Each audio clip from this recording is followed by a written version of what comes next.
Important पहलू आ जिन्हों लैके एकदम तुहानू सारिਆਂ ਨੂੰ बड़े शॉर्ट नोटिस से इस प्रैस कॉन्फ्रेंस बुलाया।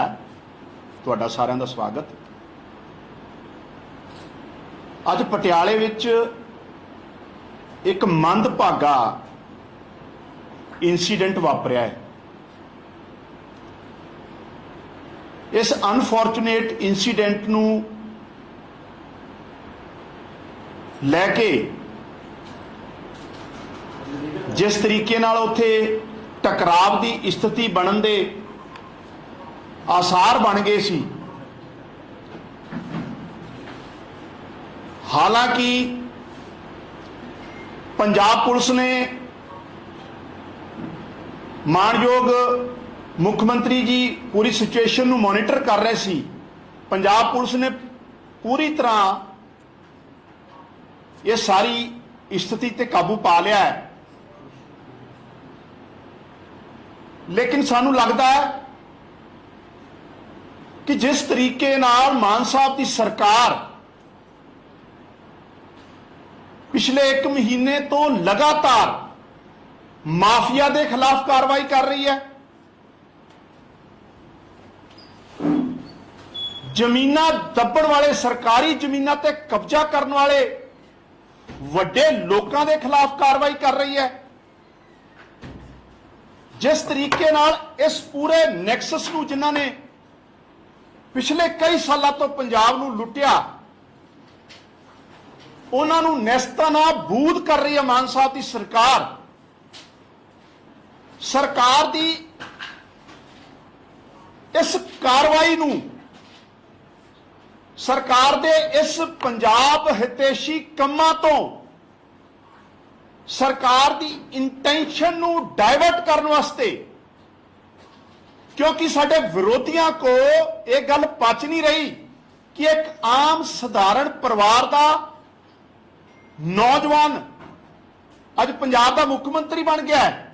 यह कई लोगों के गलियां तो थले नहीं गल उतर रही, जिन्हां ने ठेकेदारी लई सी वो सारे साजिशकर्ता, चाहे वो कांग्रेस च होण, शिव सेना च होण, भाजपा च होण या अकाली दल च, ये सारे जाने मिलके लगातार पंजाब सरकार दे कीते जा रहे चंगे कर्मां तो, चंगे कम्मां तो इंटेंशन डाइवर्ट करने वास्ते, अड़िके पाउण वास्ते, अड़चना पाउण वास्ते जिहड़े शरारती लोग उन्हां नाल मिल के लगातार सूबे दे भाईचारे नूं खराब करने की साजिश रच रहे हैं। हालांकि इन्हां दी सारियां साजिशां फेल है, क्योंकि मान साहब की सरकार और सारी सरकारी मशीनरी पूरी जवाबदेही नाल, ट्रांसपेरेंसी नाल, जिम्मेवारी नाल पंजाब च जिथे एक पासे भाईचारा भी बना के रखना, दूजे पासे नित नवे फैसले ले रहे हैं, लोगों पंजाब उन्हां ते कार्रवाइयां भी चल रही हैं। सो इस मंदभागे इंसीडेंट लई जिहड़े भी लोग जिम्मेवार होणगे, जिहड़े लोगों ने साजिशां कीतियां या साजिश का हिस्सा रहे होणगे, सारियां दे खिलाफ सरकार सख्ती नाल निपटूगी। Law will take its own course, कोई बख्शिया नहीं जाऊगा। और असी आगाह करते हैं, पंजाब भाईचारक सांझ सारी दुनिया च मन्निया जाता, और इस भाईचारक सांझ नूं मान साहब की सरकार प्रायोरिटी नाल बना के रखूगी। और यह शरारती अंसरां दी, यह शरारती तत्तां दी कोई भी जिहड़ी साजिश है वो कामयाब नहीं होने दी जाऊगी।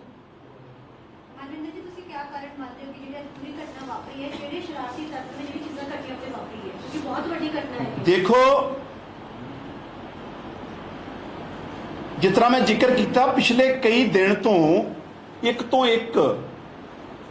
ਇੱਕ ਜਿਹੜੀ ਚੀਨ ਇੱਕ ਨੈਕਸਸ ਬਣਿਆ ਆ ਪੰਜਾਬ ਦੀ ਲੁੱਟ ਖਸੁੱਟ ਨੂੰ ਲੈ ਕੇ, ਜਿਨ੍ਹਾਂ ਨੇ ਇਹ ਮਾਨਸਿਕਤਾ ਬਣਾ ਲਈ ਸੀ ਵੀ ਅਸੀਂ ਤੇ ਰਾਜ ਕਰਨ ਲਈ ਆਏ ਆ ਪੰਜਾਬ ਤੇ, ਜਿਹੜੇ ਹੁਣ ਸਰਕਾਰੀ ਗੱਡੀਆਂ ਤੇ ਸਰਕਾਰੀ ਸਮਾਨਾਂ ਤੇ ਵੀ ਆਪਣਾ ਕਬਜ਼ਾ ਸਮਝਦੇ, ਹਾਰਨ ਤੋਂ ਬਾਅਦ ਵੀ ਜਿਹੜੇ ਲੋਕ ਸੱਤਾ ਤੋਂ ਬਾਹਰ ਹੋ ਗਏ ਆ,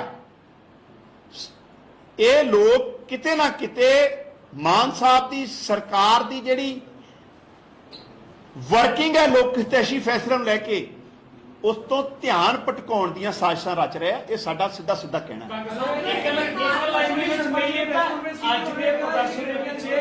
ਅਕਾਲੀ ਦਲ ਜਾਂ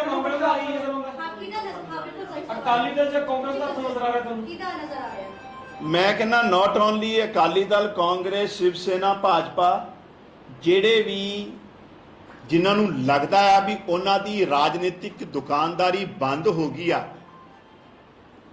ਉਹ ਨਹੀਂ ਚਾਹੁੰਦੇ। ਦੇਖੋ ਇਹ ਸਾਜ਼ਿਸ਼ਾਂ ਕਰਨ ਦਾ ਮਕਸਦ ਹੀ ਇਹ ਹੈ, ਲੇਕਿਨ ਇਮੀਡੀਏਟਲੀ ਮਾਨ ਸਾਹਿਬ ਦੇ ਸਾਰੀ ਸਿਚੁਏਸ਼ਨ ਉਹਨਾਂ ਦੇ ਧਿਆਨ ਚ ਆਈ ਹੈ ਔਰ ਕੰਸਰਨ ਅਥਾਰਟੀ ਨੇ ਕਾਬੂ ਪਾ ਕੇ ਸਥਿਤੀ ਨੂੰ ਜਿਹੜਾ ਆ ਪੂਰਾ ਕੰਟਰੋਲ ਚ ਲਿਆ। ਮੀਡੀਆ ਜਿਹੜਾ ਸੋਸ਼ਲ ਮੀਡੀਆ ਹੈਗਾ ਭਾਜਪਾ ਵਾਲੇ ਨੇ ਕਿਹਾ ਕਿ 15 ਦਿਨ ਪਹਿਲੇ ਜਿਹੜਾ ਹੈਗਾ ਇਸ ਤਰੀਕੇ ਦੀ ਉੱਥੇ ਤਰੱਕੀ ਚੱਲ ਰਹੀ ਸੀਗੀ ਤੇ ਪਹਿਲੇ ਤੋਂ ਕਿਉਂ ਨਹੀਂ ਇੱਥੇ ਕੌਗਨੀਜੈਂਸ ਦਿੱਤਾ? ਦੇਖੋ ਮੈਂ ਤੇ ਭਾਜਪਾ ਵਾਲੇ ਹੋਣ ਜਾਂ ਦੂਸਰੀਆਂ ਪੋਲੀਟੀਕਲ ਪਾਰਟੀਆਂ ਵਾਲੇ ਹੋਣ, ਅਕਾਲੀ ਦਲ, ਕਾਂਗਰਸ, ਇਹਨਾਂ ਨੂੰ ਬੇਨਤੀ ਕਰੂੰਗਾ, ਅਗਰ ਤੁਸੀਂ ਵਾਕਈ ਪੰਜਾਬ ਦਾ ਭਲਾ ਚਾਹੁੰਦੇ ਹੋ, ਅਗਰ ਤੁਹਾਡੇ ਮਨ 'ਚ ਥੋੜਾ ਬਹੁਤ ਵੀ ਪੰਜਾਬ ਦੇ ਪ੍ਰਤੀ ਕੋਈ ਮੋਹ ਪਿਆਰ ਬਚਿਆ ਹੈ, ਤੇ ਮਾਨ ਸਾਹਿਬ ਦੀ ਸਰਕਾਰ ਜਿਸ ਤਰੀਕੇ ਨਾਲ ਪੂਰਾ ਇੱਕ ਕਰਪਟ ਨਿਜ਼ਾਮ ਨੂੰ ਸਾਫ਼ ਕਰ ਰਹੀ ਹੈ, ਉਹਦੇ 'ਚ ਸਾਡਾ सहयोग कर।